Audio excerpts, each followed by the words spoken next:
I'll give you an example. Would you want a weird example or a boring one? Let's go with weird. Okay. So let's go with an attorney in Washington State was charged with assault of a woman using hypnosis. And he would have her get naked in his office, which is something she would not normally do. And the attorney was studying this hypnosis and stuff like that. He wasn't, as far as I know, he was not even good. But he would hypnotize her and then tell her, at the end of the day, you come home from work and this is just like that time.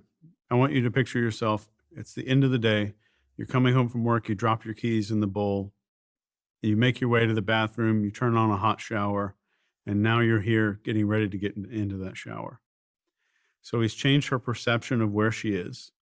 He changed the context of neither one of you or me right now would like get naked on a podcast, but both of us are going to later tonight when we go to shower. So, but because that's a different context. So he modified the context, which gave her permission to remove clothing or do something that we otherwise wouldn't do in a social setting. One of the ways I studied this, and it was fascinating, is cult recruiters. And I spent a long time, 6 weeks, working with these cult recruiters. And I was back and forth between cult recruiters and door-to-door salespeople. And these are hard-hitting people, man. It's a hard job, door-to-door sales. But they talk people into doing things they probably wouldn't otherwise have done. Mm-hmm. Installing a $95,000 solar system on their roof, or buying a vacuum cleaner, or joining a cult that's probably harmful. But all of them started off the conversation by changing the perception of what's going on. So instead of me saying, hey, let me talk to you about this thing that's from a needy perspective, they come out with a survey.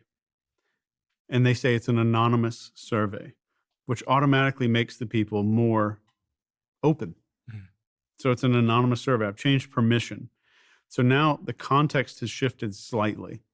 And if I could change your perception again, would you rather be in a group of people who feel like family or people who are related to you?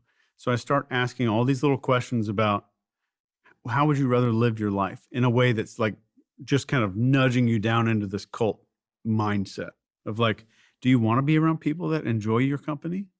Like those kind of questions. So more perception changes. Now the context shifts to where I've just made 25 agreements about who I am as a human being. So now my context is way off, which shifts my permission. It's like, I have permission to do this because that's the kind of person I've just agreed to be. And that's who I've said that I am.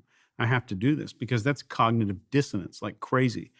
And one thing I teach about any persuasion, whether you're doing a psyop on an entire country, or you're just manipulating one person, or doing therapy on one person, your main weapon as a person who is persuasive or influential is cognitive dissonance.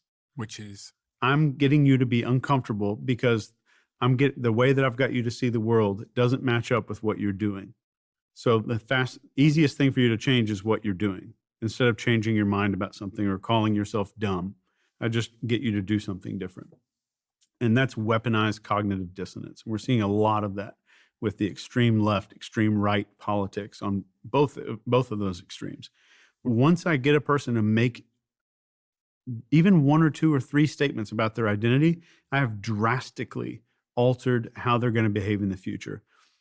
Robert Cialdini, who wrote Influence and Persuasion, a wonderful human being, wrote about this, where a few weeks before they go ask somebody to put a giant ugly sign in their yard that says drive safe, huge ugly sign. 2 weeks before that, they go by door to door and say, do you support safe driving? Yes or no? Who's going to say no? It's like 91% said, yeah, I support safe driving. They said, good. Will you put this tiny sticker in your front window? Tiny little sticker. And just to let us know that you're supporting safe driving. That's all we ask you to do. 2 weeks later, they come back to the neighborhood Like 89% of people are sticking these signs in their yard. The other neighborhood they did the test on didn't have this little survey, do you support safe driving first? And it was like 6% stuck the sign in their yard. So making one agreement about who I am and then taking action on it